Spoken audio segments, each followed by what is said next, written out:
It was, I had bought an Apple computer back in the days when, let me see, it was with a cassette player.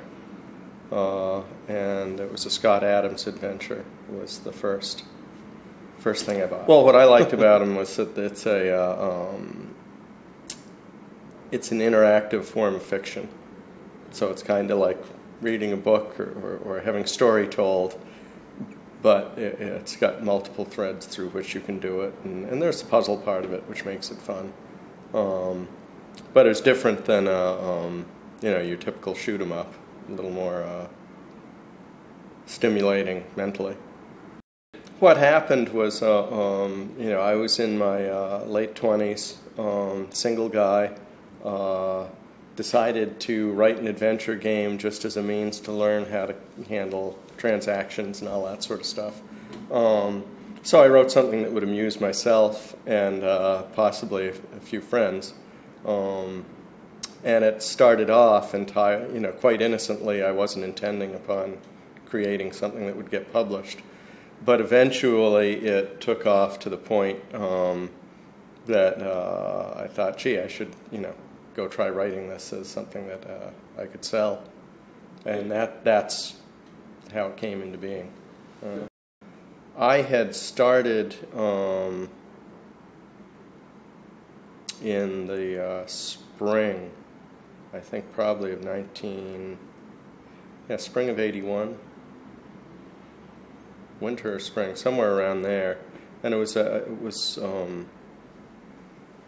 the initial one where I wasn't developing it for commercial sale was probably 2 or 3 months, and then developing it for commercial sale was on the order of 4 or 5 months. I rewrote it, and I initially was selling it in plastic baggies with a little printed out, basically the way all software was sold back then. And I was trying to place ads, I can't remember the name of the magazines, but the whole idea of adult software or something risque with a name like Softporn was just more than the magazines were willing to handle. I think it was at an Apple Fest I met Ken Williams, and some of his people, they bought a copy or two, brought it back to their offices, and their operation ground to a halt while they played the game and solved it. And the next week I got a call saying, would you like to license this? So that's how I originally published it independently under Blue Sky Software was my company name back then. The local legend was, or as I was told, was they got the game and or licensed the rights to them, and Ken Williams and Larry Bain, and I'm trying to remember the other guy's name, but it was Ken and then the business ops guy for Sierra Online, and then a programmer whose wife was actually the head accountant at Online at the time. Those 3 couples would, get together on the weekends and so forth and so on. And Ken had a hot tub that they'd have parties at. And Ken, all the guys said, well, that's it. We're going to, have some models come up from Fresno in the hot tub and so forth and so on. And so the wives called their bluff and said, no, we'll do this ourselves. So it's Roberta Williams and Diane, who was living with Larry at the time, and I can't remember the other one's name, who actually did the hot tub shot. They had to choose who the waiter was going to be, and he came from the high-class restaurant down the road a little bit. Reportedly was gay. Qualification to get in the tub with the naked wives. And he actually was naked from the waist down and wearing a suit above the water. Really? And they had to airbrush certain things like nipples out of the way in the photos. But it was, I thought it was amusing. What ended up happening with Sierra Online was that people would buy this game in the manner that a young lad might buy a Playboy or a Penthouse, where get a couple car magazines, a couple fishing magazines, and I'll just throw in the Playboy here. And people would go into computer stores and buy, a couple of other online products, and I'll just get a Softporn Adventure while I'm here, which is, so they ended up having a lot of sales. One thing I tell people is that a certain amount of the story is autobiographical, but I'll never admit which parts. It was, obviously targeted for the young male audience, and I tried to, make it risque enough to be interesting, but not so risque as to be offensive. And I think I pretty well hit that. There were some things, depending upon what phrases you used in your input, in your searches, the game would sink or rise to the same level of language.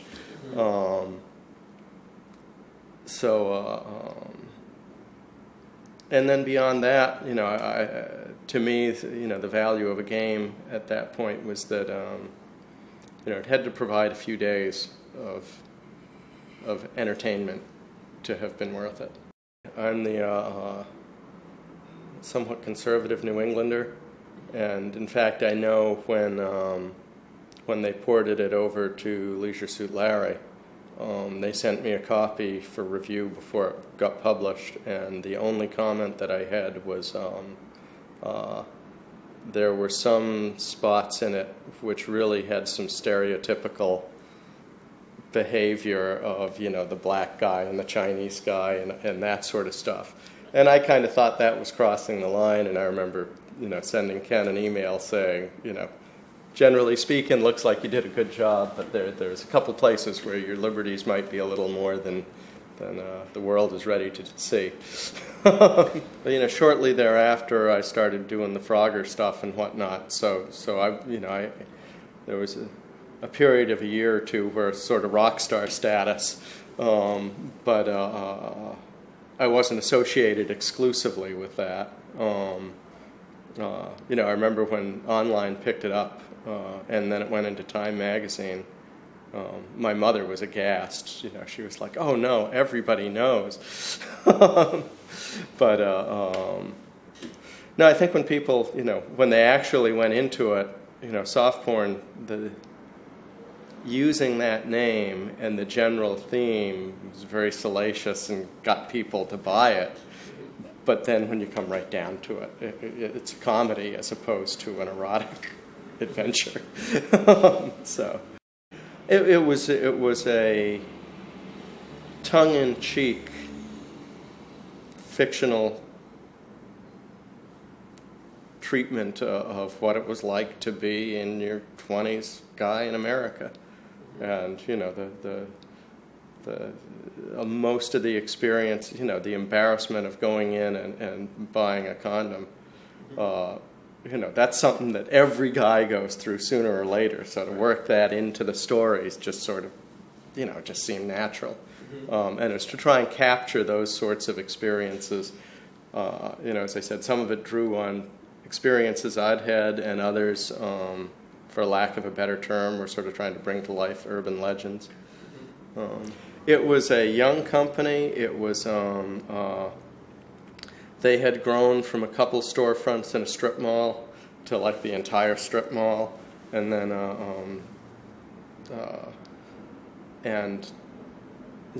there's one that was accounting, another slot would be programming, another slot would be sales.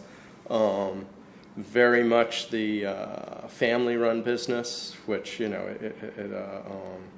strong sense of community, but there was also all the, politics of, well, he got that job because he's connected this way, and so forth and so on. The people who were managing were not the sort of people the VCs would have liked, but they were just, down to earth, common sense, and that's how they pulled it off. The culture was very much work hard, play hard. You know, some of the best parties I remember of my life were out there. On the other hand, it was considered moving out there, and it just wasn't meant to be. Well, part of what disillusioned me about the game industry, and I think in a lot of ways it holds true today, although I don't really track it that much nowadays, but it became you know, almost like the you know, cosmetics industry, where, you know, 90% of a product's success is a function of positioning and marketing and all that sort of stuff. And literally a game was getting maybe 10 to 15% of the budget was going into designing the game, and the rest of it was going into all this other stuff, which just I didn't find interesting. But, you know, I think the other thing is you got to look at it, and you know, ideas are a dime a dozen. It's pulling them off that's the challenge, and Ken, for better or worse, figured out how to get from here to there. Yep. Ultimately, having the graphics, it was a good idea, you know, and that's we're visual creatures, so. But there was you know, initially there was so much horsepower required for the graphics, and the way Ken and Roberta designed their first games was that there was this, you know, it was more a maze and a puzzle than telling a story. So I thought that was kind of a step backward, but then as things evolved, you know, the stories came back into all of it. So, and, you know, that's, you know, it's kind of like, you know, do you want to get your news from the newspaper or from the TV or off the web? It's, you know, who's to say which one's right? Yeah, it was probably about 1990 that early 90s, that the whole game thing just, I lost interest in it, so I don't see a whole lot of that nowadays. Of course, I during the 90s, pretty much was exclusively involved in military simulations, which are just video games with really big budgets. I mean, did you have friends who gave you ideas, or did you test them out with friends? I had, as, you know, I would, yeah, I was working full-time at the same time. So evenings I would have at the game, and then on weekends I'd bundle everything into the car and go drive, you know, to friends and have them try it out and figure out what puzzles were too hard, what puzzles were easy, what things they thought were amusing, what they didn't like, and tweaked it based on that. You know, I was getting a royalty stream off of it, and it was steadily declining. There also was, I know, well, in fact, there's a guy who I work with current day, who used to work for Apple back then, was their Apple III product manager, but was involved in their educational stuff too. And I know one time Apple was unveiling some new educational stuff, and Sierra Online had provided one of the games, you know, or was publishing one of the games, and they had this big press event, and the box comes in late, and they rip open the box, and there's Softporn Adventure adjacent to the educational game, and it was there was some uncomfortable quiet in the room from what I hear. Al had been doing educational software for Sierra Online, or Online at the time, or I can't remember what their name was at that point. And there had always been discussion of someday we need to take Softporn and repackage it and do graphics, so forth and so on. Anyways, I got to a point where I decided enough's enough, don't want to do video games anymore, and had pretty much told Ken Williams that, you know, don't call. I'm moving on to other things. Right. But Ken called me a year or so later and said, hey, we want to make a graphics version of Softporn. I can't remember how Al ended up being selected to do it. And then Ken offered me a 1% royalty, forevermore. Or I think it was a one-time payment of $5,000. And I'd had a struggling year and I had a tax bill due, so I took the one-time payment, and I'd be sailing in the Caribbean if I had taken the 1%. So, but Al did I thought he did a good job on that first one. And the subsequent ones, I actually haven't played very many of them. I have the original Apple computer I wrote it on, and all the original source code, so forth and so on, stashed. When I was selling it as Softporn Adventure, I'd had 1,000 brochures made up that are these blue, very primitive brochures, and I still have those sitting in my barn. And someday I figure I'll do a re-release or something like that. Yep. Or donate it to a museum.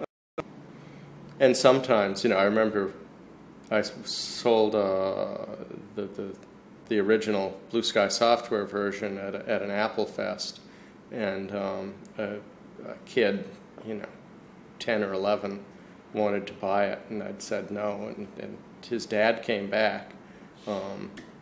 His dad bought it. The next day, the kid shows up, wanting his money back because he thought the game was too easy. He had solved it the night beforehand. And among other things, he couldn't understand why he had to wear a rubber, because it wasn't raining out and his feet weren't going to get wet. He didn't need to wear rubbers. So there's this edge of the puzzle thing that's like people just randomly typing in words and solving it. You go into a local computer store and, people would ask for your autograph, and there'd be murmurings, oh, that's the guy who did this over there. I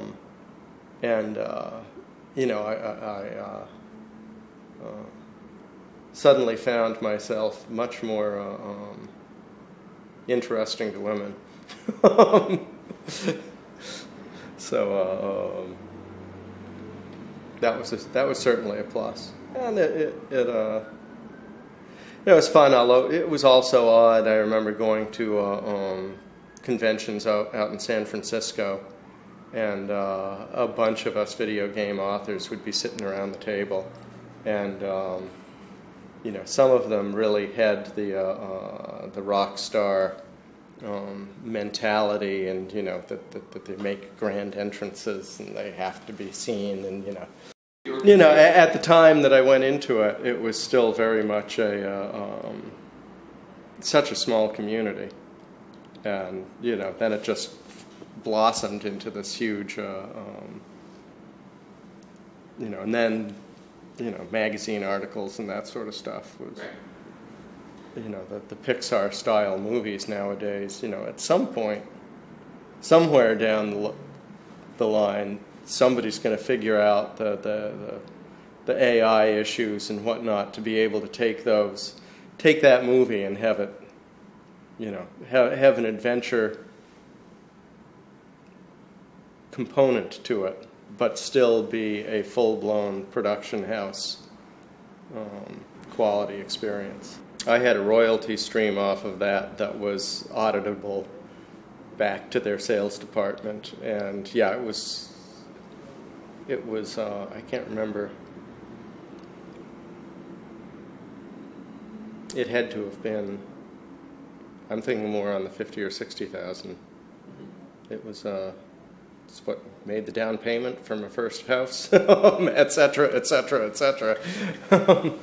What ended up happening was I was working as a field engineer for a flight simulator company, and after about 6 months of going to the mailbox and finding more money from my royalty stream than I was getting in my professional job, I said, there's something wrong here.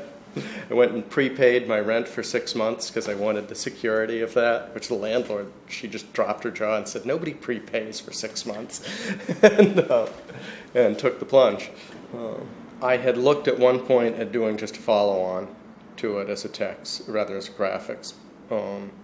That never went anywhere, and then at one point there was an awful lot of interest in a female version of it. Although, frankly, I found women enjoyed playing it as much as guys. In fact, we're a little bit better at it, a little more in tune. But at one point, we looked at doing a female version of it, but I tried to lure various female friends into sort of co-authoring it, but never found one who really brought it forward and made it happen. So it never came to be. I mean, Roberta didn't take an interest in the property? No. I think she had her plate full anyways with, everybody wanted to see the next Roberta title. And for her to pick up the thread that I'd introduced sort of diminished her star quality, and she was selling plenty of discs, so, why complicate things? Now, she, there was an element of that she would do the games, but the business of online was something to let the other people do. Right. So I followed the Scott Adams model, which, it's first person, and you're walking around as opposed to standing behind and directing the little guy. And I think that's one of the things, one of the reasons that Softporn worked was that there was a deliberate knowledge that if you got people involved, they'd fill in the gaps themselves. Right. So you're sort of, laying out a framework, which then they drape with lots more detail to flesh out the story, so to speak. So I think at one point there was a text concept, and at another point there was a graph. Actually, now that I think of it, we were going to do a female text version, and Animal House came out somewhere around then, and was planning on doing a, sort of in the same vein, a humorous parody of young 20s college life that would have, all the partying and the sex stuff and whatnot. Yep. And that was the one that started but never finished. Well, I had personally bought an Apple II, with 16K RAM and you used a little cassette player. And one of the first games I'd gotten was a Scott Adams adventure, which I thought that was pretty cool. And shortly thereafter, I talked my employer into getting an Apple at work. And being a field engineer, had to track, parts that were out in the field and problems and so forth and so on. So I had to write a little database program that would manage all of that. And they had bought the Apple on my promise that I'd write it, but I didn't have the really the experience and had never been exposed to BASIC. So to teach myself programming in Apple in BASIC, I gave myself this initial thing of, well, I'll try making an adventure, but as the objects move around, I'll have to store them in different locations and learn how to build linked lists and all that kind of stuff. So it was a good, there was a lot of analogy between an adventure game and the sort of application that I was going to have to write for my real job. Right. So anyways, I did that. The original game, it also had, there were drug dealers involved in it, and it was a little more not ready for mainstream America. But enough people, enough friends, were saying, "Oh, get me the next, bring it up next weekend too." That's when I said, "Hey, this is something that if I made a version that was ready for mainstream America, it could be sold." So that was when I jumped on and wrote it and came up with the name Softporn Adventure, which that name I think was 50% of the battle there, because it just the play on software and working, and soft porn. It's not a hard porn adventure. Just intrigues people. It was a name that people said, I got to figure out what the heck this thing is. Right. Well, at the time that Softporn Adventure was coined as a name, it was it was pirate adventure and island adventure, and it was, you had to say what it was that you were buying, and you had to do it in short enough that you could fit it on a little disc. Pretty much easy enough to solve. That was one of the things. If people were having that much trouble sorting it out, then it was, the idea is 100 simple puzzles that add texture to the games better than one hard one.